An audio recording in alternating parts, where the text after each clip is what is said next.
Sin este tema, básicamente, lo hemos estado trabajando desde hace más o menos 10 años. No es un tema, no es un tema reciente, es un tema ya tiene su tiempo y la Caja de Seguro Social ha estado implementando lo que es y lo que nos solicitaron en este momento es básicamente hablar de lo que es el COTES, cómo se hace, cómo se realiza, cuál es la justificación científica. Pero antes de eso necesito plantearle la parte de la historia natural de la enfermedad de que estamos hablando, cómo ha evolucionado en el transcurso del tiempo lo que es el tamizaje de cáncer cervicuterino a nivel mundial y aquí a nivel nacional. Y espero tratar de solventar las dudas que tengan. La verdad que este tema se presta para hablar 3 horas aquí, pero creo que voy a tratar solamente de hacer más énfasis en lo que es la prueba del PAP más la tipificación que se llama COTES. Si tienen alguna pregunta, pueden parar, si tienen alguna duda, o también al final podemos resolver el asunto. Creo que voy a tratar de seguirme al tiempo, 45 minutos, doctor Estanciola, no más de eso, y si me tardo más me avisa para tratar de seguir. Voy a mostrarles las diapositivas. ¿Las pueden ver adecuadamente? Sí, se ve perfecto. Muy bien, gracias. Y el sonido está bien, ¿verdad? Ok, Perfecto. muy bien, gracias. Ya me presenté. Vamos a tratar de hablar un poco acerca de la detección sistemática de estrés. Ahora sí les dejo, chao. Ok, gracias. Sí. Mi nombre es Alfredo Lequina. Vamos a hablar. Yo no tengo en este momento conflictos de interés para esta conferencia ni represento una declaración de la sociedad a la que pertenezco. El contenido, vamos a hablar un poco acerca de lo que es la epidemiología y carcinogénesis del cáncer cervicuterino, describir las estrategias actuales para la detección y prevención del cáncer cervicuterino, especialmente lo que es el frotis del Papa Nicolau, con la citología de base líquida, la citología con la combinación con el virus papiloma humano de alto riesgo que le denominamos el COTES. Y que en la actualidad esa tecnología la tenemos en la Caja de Seguro Social y podemos utilizarla. Las pruebas de virus humano de alto riesgo como tamizaje primario, solamente lo mencionaré muy rápidamente, pero es una estrategia de tamizaje que también se está proponiendo en los últimos tiempos.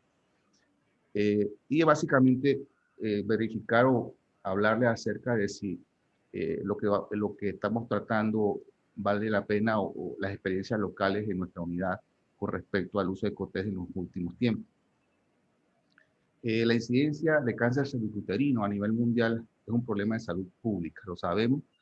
Más o menos 500,000 de casos se dan en el mundo en el 2018 y unas 300,000 muertes fueron reportadas en el 2020. Para el 2020, en vez de pensar que se iba a disminuir la incidencia, no, aumentó a 600,000 casos aproximadamente a nivel mundial y unas 41,000 muertes fueron reportadas en el 2020. Es decir, una muerte cada 2 minutos a nivel mundial por cáncer cervicuterino. Un cáncer totalmente prevenible y que afecta principalmente a aquellas pacientes de edad reproductiva entre 30 y 50 años. Dentro de las estrategias de acción, tanto de la OMS como de la Organización Panamericana de la Salud, básicamente, y es una de las por la cual estamos aquí, es fortalecer la prevención primaria por medio de la información, la educación y la vacunación contra el virus del papiloma humano, y también la prevención secundaria, que sería básicamente tamizar a las pacientes de cáncer cervicuterino y ofrecerles un tratamiento adecuado a las lesiones precancerosas como estrategias innovadoras. Básicamente, diagnosticar y tratar adecuadamente estas lesiones precancerosas definitivamente promueven el que la sobrevida de la paciente sea de un 100%. Y obviamente el impacto de prevención de cáncer cervicuterino es mucho mayor que cáncer ya invasor. El virus del papiloma humano, al cáncer, en la actualidad ya sabemos que es prácticamente causa-efecto. El virus del papiloma humano de alto riesgo es uno de los principales involucrados en la formación de cáncer. En el 76, Meisel y Fortin describen al coilocito en una citología cervical y describen al virus del papiloma humano, este halo perinuclear que se encuentra aquí, se llama coilocitos, las células epiteliales del Papa Nicolau, y describen que esa imagen es debido a una infección por el virus del papiloma humano. No solamente la infección, sino que en la década de los 80 descubrimos que la persistencia viral, el que ese virus se mantenga por largo tiempo, el virus de alto riesgo principalmente, por largo tiempo, tiene más posibilidades de provocar lesiones premalignas de mayor grado y cáncer que los virus que son aclarados fácilmente. En el 2008, Harold Schulhausen se ganó un premio Nobel de medicina básicamente por encontrar la relación entre el virus del papiloma humano de alto riesgo y el cáncer cervicuterino. De ahí en adelante, la tecnología ha avanzado con más que todo, básicamente para tanto en detección de los virus del papiloma humano de alto riesgo como lo que es la vacuna. Y es otro tema mucho mayor que podemos hablar. Las vacunas para prevenir el cáncer cervicuterino. Y básicamente en la actualidad el tamizaje se basa en la utilización del Papa Nicolau convencional, el Papa Nicolau de base líquida, la genotipificación del virus del papiloma humano, y todas estas pruebas que tenemos a nuestra disposición se pueden complementar para poder detectar lesiones premalignas del cáncer. Con respecto a la historia natural de la enfermedad, y más que todo puntualizar algunas cositas aquí, es que el virus del papiloma humano penetra a las células huésped en las células basales del epitelio, a nivel cervicuterino, en el área del cervix, principalmente en la zona de transformación. Allí en esa unión escamoculumnar, en la zona de transformación, el virus penetra a la célula huésped y produce un proceso infeccioso que puede tardar de 1 a 8 meses. Posteriormente, esos virus pueden replicarse y el sistema inmune los puede detectar, y eso tarda un periodo aproximadamente de 3 a 6 meses adecuada, posiblemente. Hay algo que se llama el sistema inmunológico del huésped tiende a eliminar esos virus porque capta y produce anticuerpos y puede eliminarlo en más o menos 3 meses. Eso ocurre en el 90% de los casos, en la eliminación o aclaramiento del virus por el sistema inmunológico. Sin embargo, hay un 20 o un 10 de un 15 a 20% que esa enfermedad o la infección del virus papiloma humano o la progresión a lesiones de mayor grado pueden producir, pueden persistir o pueden permanecer recurrentes en el tiempo. Y estas definitivamente, 15 a 20% es nuestro dolor de cabeza. Sí, tenemos vacunas profilácticas que impiden ya tenemos los anticuerpos que impiden que esos virus, principalmente los de alto riesgo, el 16 y el 18, que son los que producen el 70% del cáncer a nivel mundial, puedan infectar a las pacientes. Esto lo acabamos de mencionar. Sabemos que más o menos existen los virus de papiloma humano, son como aproximadamente más de 200 clases, pero de esas 200 clases, 45, 50 son los que afectan el tracto genital inferior. De esos 50, aproximadamente 15 genotipos son los que en realidad tienen la capacidad de producir cáncer a nivel del cuello de la matriz. Y de esos 15 genotipos, solamente 2 son los que están involucrados en el 70% de cáncer cervicuterino a nivel mundial, que son el 16 y el 18. Si se dan cuenta, el 45, el 31, el 33, todos estos que están acá abajo, que son reportados en la caja de salud como pares de alto riesgo, tienen capacidad de producir cáncer cervicuterino, sí, una capacidad intermedia, sí, se quita la capacidad.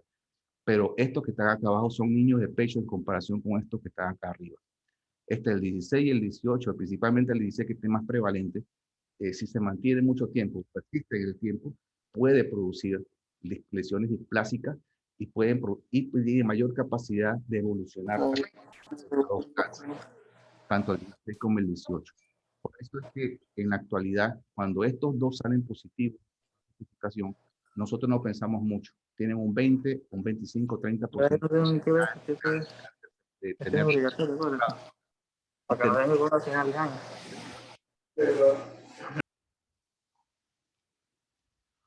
Continúa. Sí, gracias. Estas pacientes, si se infectan con el virus del papiloma humano, vamos a pensar, tiene una infección hoy con el virus del papiloma humano. Hay importante que debemos saber. Se infectó por relaciones sexuales, por penetración, contacto piel con piel, se infectó con virus papiloma de alto riesgo hoy. Esa paciente tiene la capacidad de eliminar ese virus en un 90% en 2 o 3 años. Eso lo sabemos. Si ven esta curva de aclaramiento o por su sistema inmunológico, lo elimina en 2 o 3 años un 90%. Eso está bien establecido. Pero también sabemos que de 100 pacientes que se infectan con los virus papiloma de alto riesgo, en 10 años o en 15 años tienen la capacidad de producirse cáncer, sí, pero solamente 2 pacientes, el 2%. Son los que van a tener cáncer a nivel en 10 a 15 años. O sea, de 100, 2. De esas 2, ese 2%, una paciente nunca se hizo un Papá Nicolau. La otra paciente definitivamente fue algo pasó, que no se pudo hacer el diagnóstico a tiempo, pero la mitad de las pacientes nunca se hizo un Papá Nicolau. De esas pacientes que persisten en el tiempo, de las lesiones que persisten en el tiempo, una pequeña proporción puede producir displasias severas o NIC3 o neoplasias interpetidades severas, que en realidad son las lesiones consideradas verdaderas precursoras del cáncer, los NIC3 verdaderos o los NIC2 persistentes. Pero este NIC3, si la paciente lo mantiene por más de 10 años, miren cómo la curva va incrementando su riesgo de cáncer en aproximadamente 10 años, un 30 a 40%. Si pasan 30 años, su riesgo al tener NIC3 esa paciente es hasta un 50%. ¿Qué significa? Que nuestro sistema debe estar coordinado para detectar a estas pacientes con displasias severas NIC3. ¿Y cómo lo hacemos? Básicamente detectando, ya sea mediante el Papá Nicolau o mediante la genotipificación del papiloma humano, la presencia de los mismos. Vamos a hablar un poquito acerca del tamizaje. La OMS define el tamizaje como una prueba sencilla que se aplica a una población saludable para identificar a aquellos individuos que tienen alguna patología, pero que todavía no presentan síntomas. Es decir, es una prueba que detecta enfermos. Debe ser sencilla, debe ser aplicada a la mayoría de la población en Panamá, femenina principalmente, y que detecta pacientes que no tienen síntomas o que no tienen enfermedad, pero que no tienen síntomas, o pueden tener una enfermedad. El Lux Task Force puntualiza que estas pacientes que son aquellas acciones preventivas en las cuales la prueba de exámenes sistematizados se pueden utilizar para identificar aquellas pacientes que requieren una intervención. ¿Y cuál es la intervención especial? Básicamente es detectar aquellas pacientes, se le aplica la prueba y detectamos aquellas pacientes que tienen algún tipo de riesgo. Las traemos al consultorio y las podemos estudiar adecuadamente. En este caso, si es cáncer cervicuterino, le hacemos usualmente, si le aplicamos la tipificación o le aplicamos el Papá Nicolau a esa población, las traemos al consultorio, que son las pacientes de riesgo, y le hacemos estudios adicionales para aumentar la sensibilidad y especificidad de detección de lesiones de alto grado. Y ese estudio se llama colposcopía.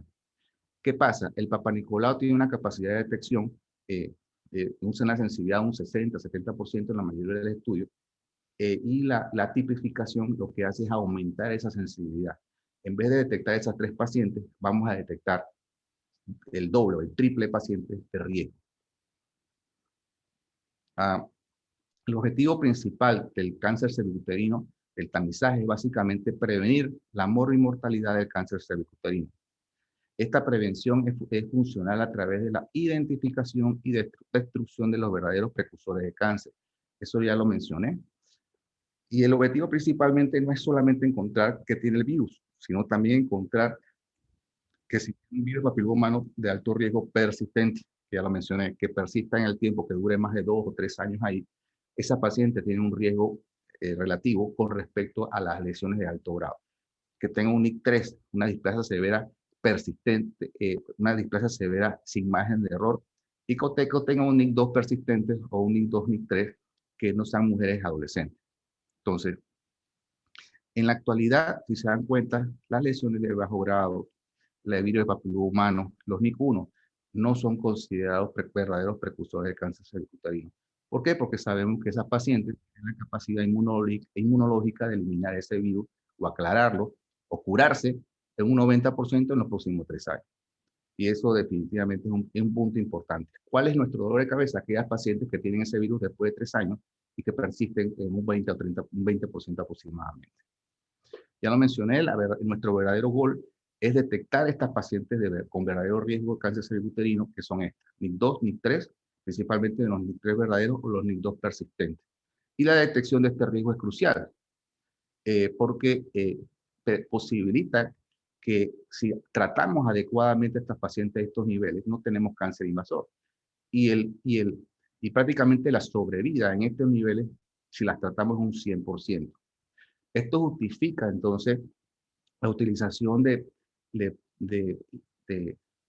pruebas para poder detectar enfermedades. Ya una de estas es el Papa Nicolau. Y vamos a hablar también del PAD de base líquida, porque si tienen la tecnología, también tienen que saber cómo utilizarla. Y obviamente, sabemos que el Papa Nicolau, desde su introducción como herramienta de detección, ha disminuido la incidencia en cáncer cervicuterino y la mortalidad y la morbimortalidad en un 70% en los países de desarrollo. George Papa Nicolau en 2020 fue que inició estos trabajos de frotis vaginales. En 1930 la tasa de cáncer cervicuterino fue un 36 por cada 100.000 mujeres en los Estados Unidos. Y miren, solamente implementando el Papa Nicolau como método de estrategia de detección, logró disminuir esa tasa de mortalidad hasta un 7.2% en la década de los 90. Estos avances tecnológicos, a partir de los 90 también se introdujo lo que fue la citología de base líquida, más que todo porque se dieron cuenta en las 2 décadas anteriores que el Papa Nicolau por sí solo tenía ciertas limitaciones. Y entre esas es básicamente una era de la cantidad de células que eran recolectadas, que no superaba más del 20% de las células una vez recolectadas del Papa Nicolau cuando lo poníamos en el cristal. Entonces el PAD de base líquida trajo una mejoría con respecto a esto porque podemos tomar mucho más muestras. La capacidad tecnológica de eliminar los detritus, la sangre aumenta también y los tecnólogos pueden ver lesiones mucho más limpias. El 80-90% de la citología que se hace en los Estados Unidos es por la citología de base líquida. Si vamos a hacer un Papa Nicolau, ¿dónde tomarlo? Bueno, usualmente lo hacemos en esta zona de transformación. La zona de transformación es una zona en donde, este es el cuello de la matriz, el que no la conocía, pero básicamente como especialistas, nosotros tratamos de buscar, hacemos colposcopía, tratamos de buscar esta unión escamoculinar que está aquí. Si la pueden visualizar. Para nosotros es extremadamente importante porque eso define, primero, que la colposcopía sea adecuada. Segundo, en esa área, muy cerca de esa área, se produce el 80-90% de las lesiones precancerosas de alto grado y cáncer cervicuterino. Por lo tanto, para nosotros es extremadamente importante cuando se va a hacer un Papa Nicolau tomar la muestra de la zona de transformación, de esta zona que delimitada entre la unión escamocular activa, que es esta que está acá abajo, y la unión escamocular vieja, antigua. Hay una zona de transformación que está pintada que produce procesos metaplásicos. Toda esta zona, básicamente, la zona que tenemos que tomar. También tenemos que tomar muestras endocervicales. Y eso se toma con una citobrocha. Pero ahí tenemos de repente, para tomar muestras endocervicales, una espátula que puede tomar muestras tanto del endocervix como de la zona de transformación a la vez. Eso se llama brocha citológica. Es extremadamente rentable, ayuda a proporcionar muestreo altamente eficiente, mejora la precisión de las pruebas para tecnología basada en fluido. Es un procedimiento simplificado, es decir, que en una sola muestra podemos tomar, al mismo tiempo podemos tomar una muestra tanto del endocervix como del ectocervix o montarlo en base líquida o montarle un frotis para hacer el Papa Nicolau.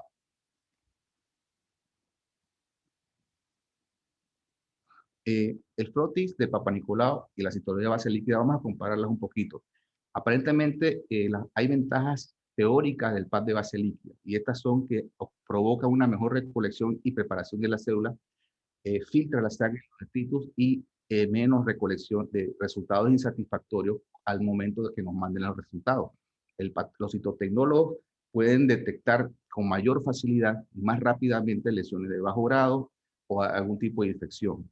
Sí, estos varios estudios nos han mostrado una diferencia considerable de sensibilidad y especificidad en la detección de los NIC2 o más en comparación con los frotis Papá Nicolau convencionales. Eso lo sabemos, pero existen ciertas ventajas adicionales del PAP de base líquida, como por ejemplo, el beneficio se limitan también a que en ese PAP de base líquido podemos hacer las pruebas tanto del papiloma como también las pruebas de tipificación del virus de papiloma humano en una sola muestra. Eso es una opción importante.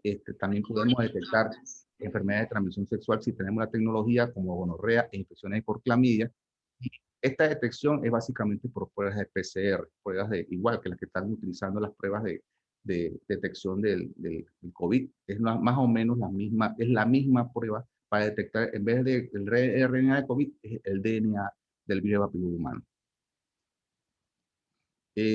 Hay elevados, sí, hay definitivamente algunos países de bajos recursos no tienen la capacidad de implementar estas pruebas, más que todo por sus costos, pero desde el punto de vista de costos, aquí sí es importante tomar en cuenta que es mejor detectar una paciente a tiempo con una lesión premaligna, curarla un 100% o detectarla cuando ya tiene cáncer invasor, mandarla al oncológico y ustedes saben muy bien cuánto cuesta para el Estado una paciente con cáncer y todas las repercusiones familiares, sociales, económicas que repercuten en una paciente que tiene mucho más, está en edad reproductiva. El Colegio Americano, al cual yo pertenezco, recomienda que ambos métodos, tanto el Papá Nicolau como la citología de base líquida, son aceptables para la detección de lesiones de cancerosas o premalignas también. Esto es una recopilación de la capacidad de la citología con respecto a la sensibilidad. Y miren, la mayoría de los estudios sabemos que la sensibilidad no llega más del 70% de detección de NIC2 o lesiones de displasia moderadas o severas o cáncer del Papá Nicolau. Eso significa que la capacidad de detectar enfermos no es tan alta. Entonces tiene una especificidad bastante buena. Más del 90-95% el Papá Nicolau para determinar la presencia de los no enfermos.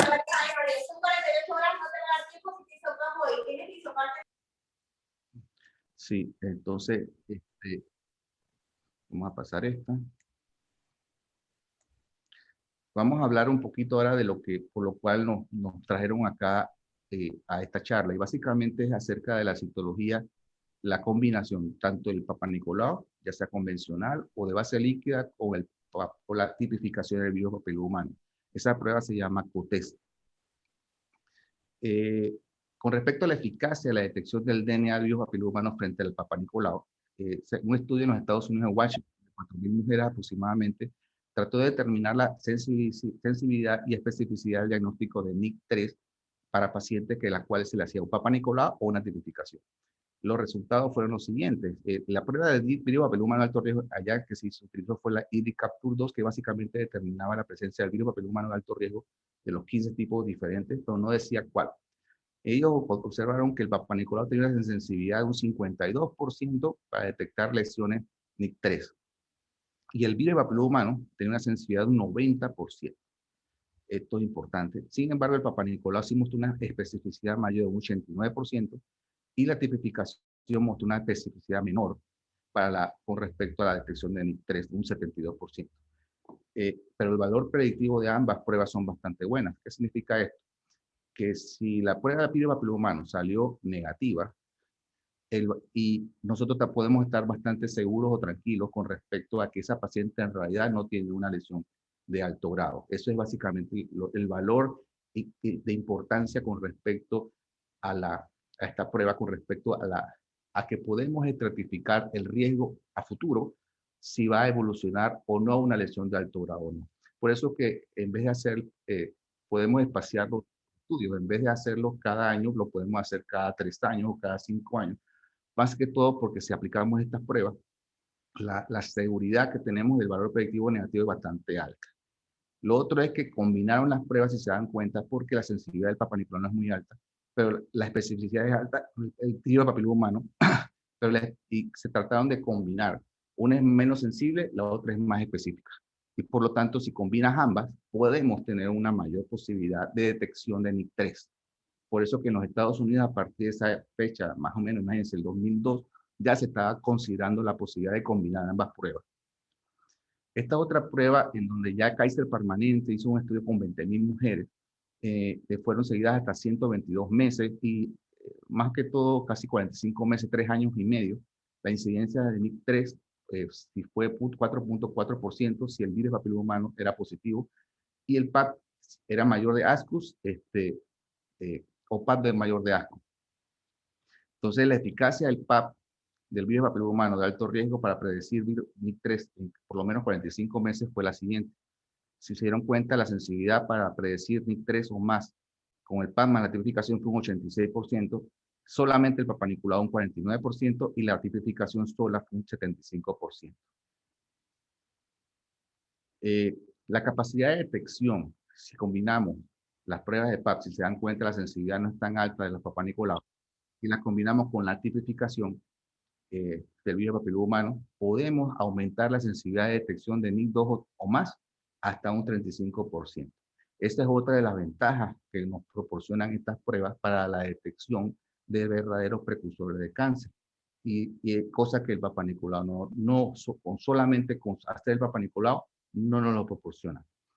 Esto provoca que al aumentar la sensibilidad, también podemos aumentar la posibilidad de adelantar los diagnósticos. Muchas auxiliares, muchos médicos me preguntan, pero doctor, ¿por qué esta paciente tiene varios PAP inflamatorios negativos previos y ahora le sale un NIC3, o el Papa Nicolau, o una displasia severa, o displasia moderada, o un carcinoma in situ, lo que usted quiera? Pero es básicamente por eso, por la baja sensibilidad del Papa Nicolau, a veces no nos permite detectar o adelantar los diagnósticos. Si utilizamos otra prueba adicional más sensible, definitivamente esa paciente podemos estratificarla mejor, llevarla al consultorio, hacer el diagnóstico con la colposcopía, además la biopsia, y estratificar el riesgo real de esa paciente de evolucionar a lesiones de alto grado o cáncer en el futuro. Este otro estudio, por ejemplo, de NIC3 o cáncer después de las pruebas negativas de 1 millón de mujeres que se sometió al tamizaje de rutina. Miren, con el PAP negativo, la evolución a NIC3 o a cáncer fue incrementándose solamente con el PAP negativo en el transcurso de 5 años. Si era el virus papiloma humano negativo, se incrementó, pero hasta un punto 14% de riesgo acumulado. Y si usábamos las dos pruebas, tanto el PAP más la tipificación o test, estaba a 0.1 riesgo de acumulado de evolucionar cáncer NIC3 en 5 años. Este estudio en especial fue la base para recomendar en los Estados Unidos que si hacemos el COTES, PAP más tipificación en una mujer a mayor de 30 años, podíamos repetir la prueba en 5 años. Esa es básicamente una de las estructuras. ¿Por qué? Porque la posibilidad de riesgo, tanto de NIC3 o de cáncer, en el transcurso del tiempo, cuando se combinaban ambas pruebas, era mucho menor, 0.15% para cáncer.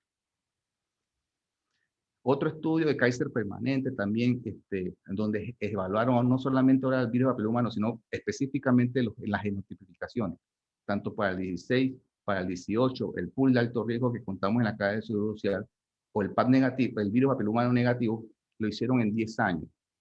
Más o menos, más o menos 10.000 mujeres.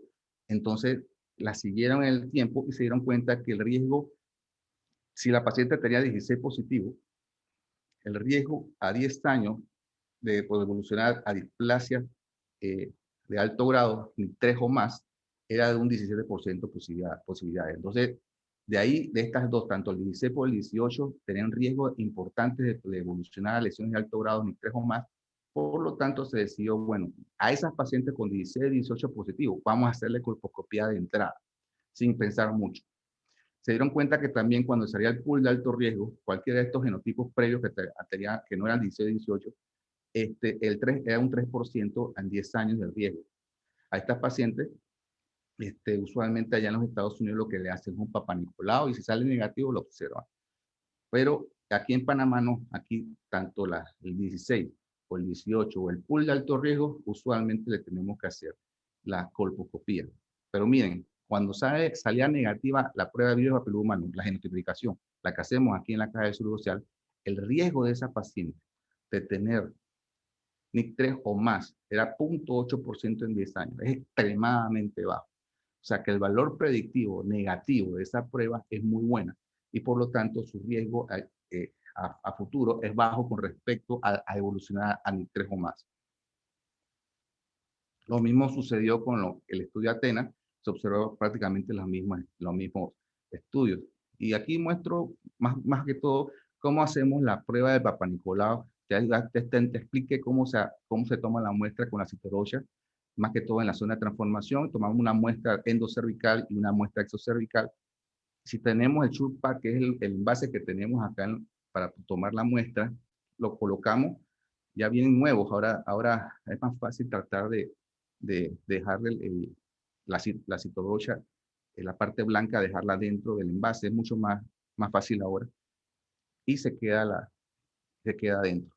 Esta muestra ha recolectado células endocervicales, células exocervicales y en grandes cantidades y prácticamente toda la muestra se fue a líquido. Es un líquido que es tipo metanol. La verdad es que es un alcohol que básicamente no tiene ningún tipo de repercusión para la salud. Se transfieren esas células a un medio líquido y posteriormente se sigue a un procesamiento automatizado. Lo que las citotecnólogos agarran esas muestras y si es para Papa Nicolau, la centrifugan, le quitan la sangre, los detritus, la ponen en una monocapa, la ven en un slice y pueden verla mucho mejor, un entrenamiento especial y pueden detectar mayores lesiones de bajo grado, son buenas muestras insatisfactorias porque pueden tener más células endocervicales y también pueden diagnosticar mucho más infección.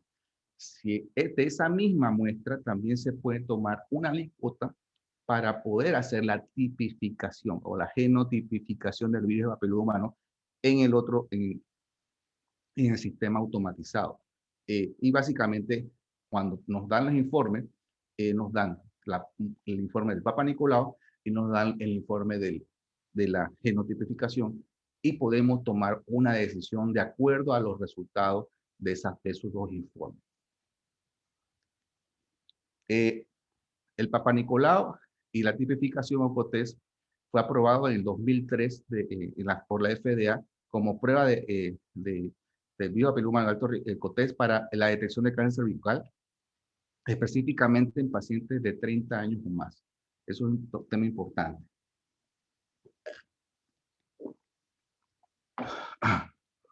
Hay pruebas de DNA virus papiloma humano de alto riesgo que detectan la amplificación o de señal o amplificación de ácido nucleico por PCR. Esta es básicamente la prueba que tenemos acá en casa, en la caja de seguro social.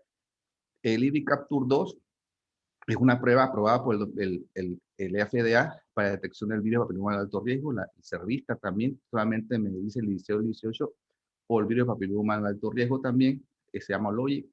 El COVAS es con el cual contamos, el COVAS HPV test de Roche Molecular System, es el que contamos aquí en la caja de seguro social, y el Aptima HPV Assay y GenPro. Todas estas pruebas son aprobadas por la FDA y al combinar estas pruebas se incrementa tanto el Papa Nicolau como la genotipificación, incrementamos la sensibilidad y el valor predictivo negativo para la detección de lesiones de alto grado. Perdón. Debido a su muy alto valor predictivo negativo, ya lo mencioné, para neoplasias de alto grado y la progresión relativamente lenta de la infección a neoplasias y su mayor costo, el COTES realiza intervalos de 5 años, siempre que ambos sean negativos. En Panamá, por norma o por convenio que hicimos en la Caja de Salud, a estructurar las normas, lo realizamos pacientes mayores de 25 años y cada 3 años cuando sale negativo. Pero las normas internacionales hablan de pacientes de 30 años y si sale negativo se le puede repetir la prueba cada 5 años. El COTES, todas las mujeres tienen un riesgo vitalicio de un 3.3% de tener cáncer cervicuterino. Ese es su riesgo. Si le hacemos el Papa Nicolau cada 3 años, ese riesgo vitalicio disminuye a 0.5%. Solamente el PAP. Si le hacemos, y su riesgo, si le hacemos el Papa Nicolau cada 5 años, el riesgo de muerte de esa paciente disminuye hasta un 85%. O sea que no es es importante lo que es el tamizaje y repetitivamente para poder detectar a esas pacientes y disminuir su riesgo de cáncer cervicuterino. El muestreo en serie, de acuerdo a las directrices publicadas, puede descartar, eficazmente el LIN3 persistente, que es nuestro principal objetivo, y prevenir la posible progresión del cáncer cervicuterino si se realiza el tratamiento.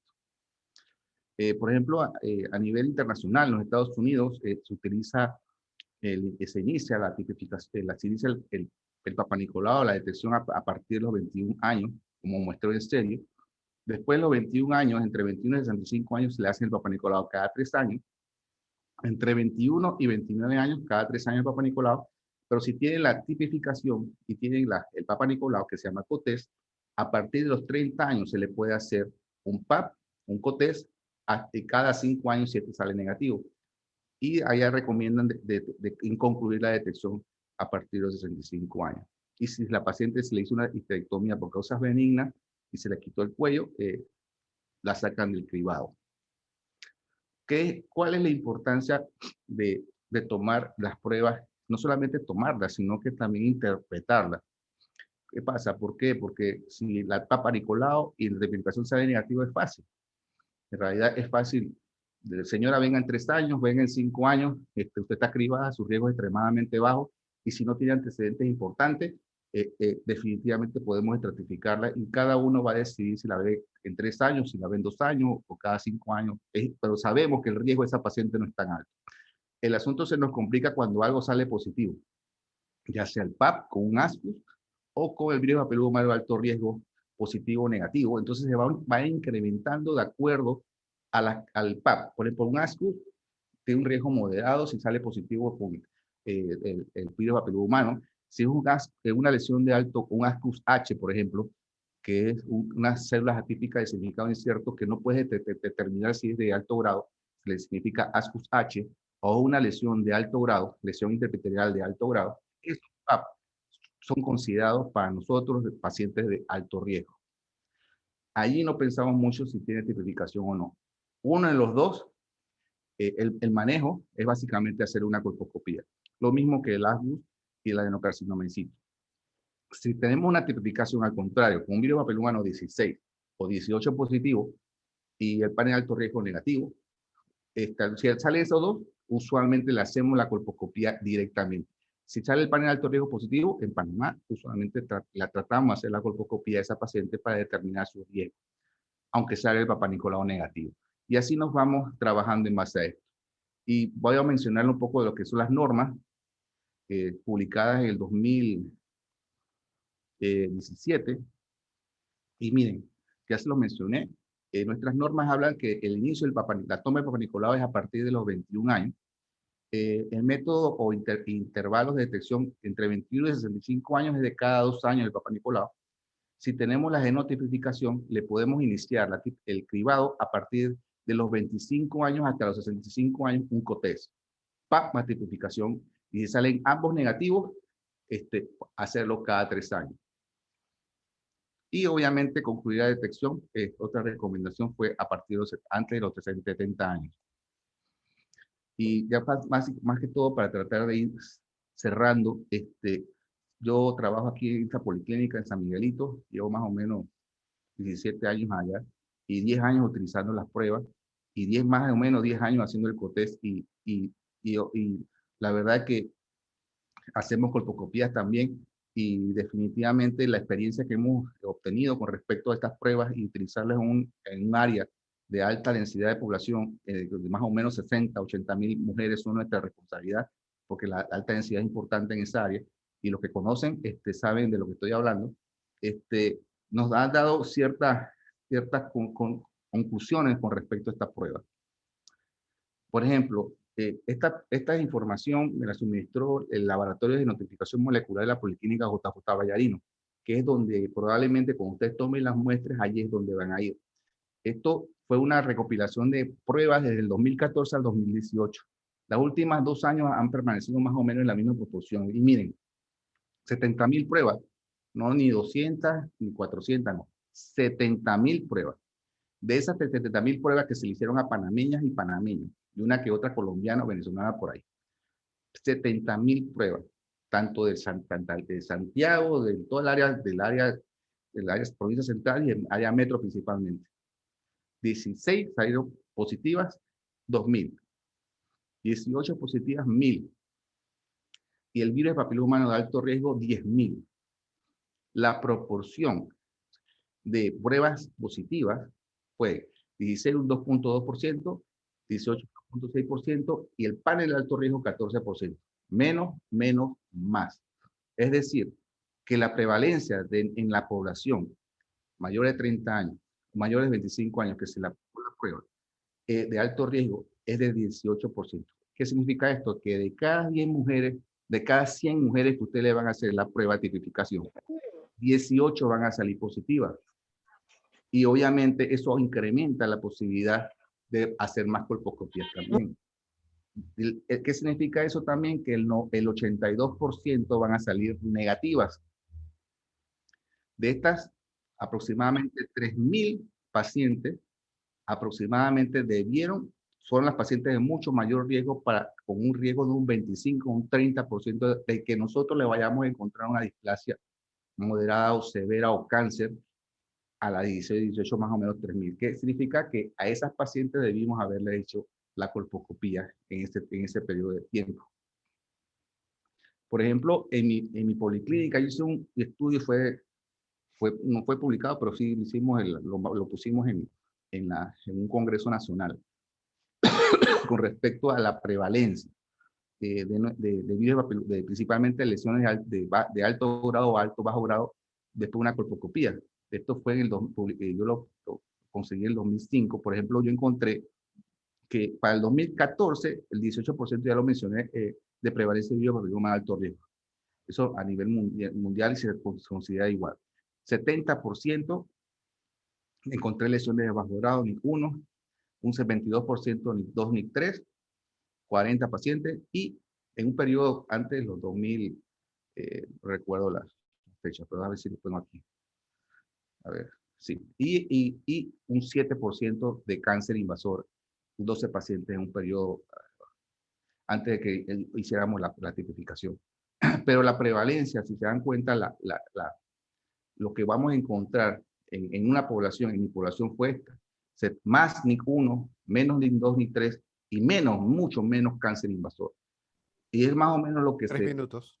Sí, es más o menos lo que los Estados Unidos se evalúa. Más NIC 1, menos NIC 2 y mucho menos cáncer invasor. Eso es básicamente lo que van a encontrar.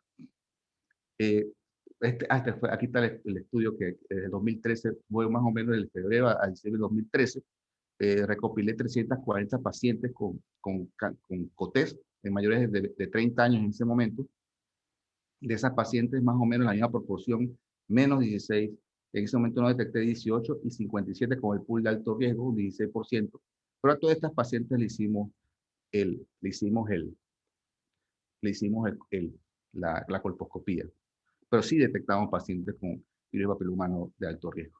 Por ejemplo, esta paciente es una vecina en la comunidad, 34 años, grado 3, cesárea 3, con un PAP negativo, el Papa Nicolau negativo, inflamatorio con flora cocoide.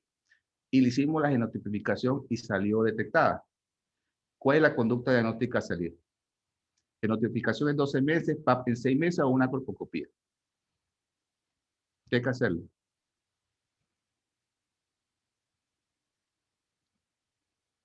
¿Alguien que se atreva? Nadie. A esta paciente hay que hacerle una colposcopía. La llevamos a la colposcopía y miren lo que encontramos. Encontramos lesiones acetoblancas, densa, punteado. Aquí esto se llama borde interno, una lesión menos densa con una más densa se llama borde interno. Eso nos indica a nosotros que ahí es donde tenemos que tomar la biopsia usualmente, porque es una lesión probablemente de alto grado, no estratifica. ¿Qué pasa? Y si miran la anterior, llegó con un PAP negativo inflamatorio, con flora cocoide. Pero si yo no le hubiera hecho la tipificación a esa paciente, señora, la trato, le doy antibióticos, le doy algo vaginal, oral, y le hago el Papa Nicolau en 6 meses, un año, y le doy seguimiento. Pero no, le hice una tipificación. Y esa salió 16 positiva. Entonces, Eso me cambió mi conducta clínica, me cambió y me aceleró el diagnóstico. En vez de hacer el diagnóstico en 2 o 3 años hacia adelante, no, se lo hice hoy. Al hacerle ese diagnóstico hoy, encontramos definitivamente lesiones, pacientes de riesgo, y encontramos estas lesiones que podemos tratar adecuadamente, haciéndole un cono, una lesión de alto grado, y la paciente en este momento tiene 8 años de seguimiento y, entre comillas, curada. Vamos a dejar esto aquí, la prueba de tipificación de tamizaje primario. Vamos a hacer las conclusiones. A ver.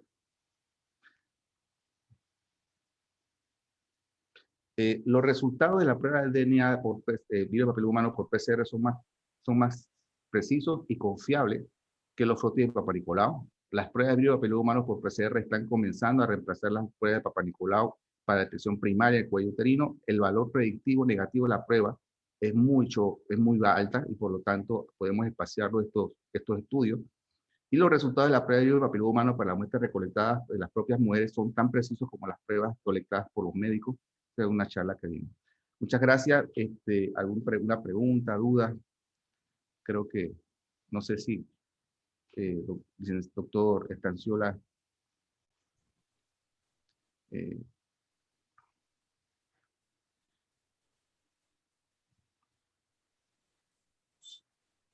alguno quiere comentar, puede abrir el audio. Buenos días, doctor. De parte del Hospital Dionisio Arroyo, pues le damos las gracias por una maravillosa charla que nos ha proporcionado. Nosotros vamos a comenzar con estos estudios de genotipificación dentro del Hospital Dionisio Arroyo, pues y ha sido la docencia súper importante pues para todos nuestros funcionarios. Así que agradecido de la participación de parte de usted. Gracias. Sí, es importante que no solamente saber tomar la muestra, porque es igual que tomar el Papa Nicolau, ya se dieron cuenta, con la citobrocha y se coloca dentro del envase. Creo que es extremadamente importante saber interpretar las muestras, los resultados, los diagnósticos. Probablemente eso sea, y que esos diagnósticos les lleguen a tiempo y puedan, en mi unidad es chiquita, entonces, ¿qué pasa? Bueno, chiquita entre comillas, pero es grande, pero en comparación con a nivel nacional chiquita, y un hospital también chiquito, pero yo tengo la capacidad de no solamente hacer diagnóstico, sino que tenemos dónde vive, teléfono, correo a veces, entonces podemos llamar a las pacientes que acudan a buscar la cita para poderles darle respuesta con respecto a la necesidad de hacer una colposcopía o no. Eso también, el proceso, eso se llama el proceso de diagnóstico, hacia dónde van a referir esas pacientes, con quién y si van a hacer las colposcopías y las biopsias para detectar, para en realidad que surta el efecto y el impacto necesario en ese sistema, es importante. No solamente hacer el Papa Nicolau, la tipificación, sino también hacia dónde van a referir esas pacientes y que el especialista que las acoja esté más o menos orientado con respecto al manejo y la estratificación de los riesgos de las pacientes con los resultados positivos o negativos de las mismas.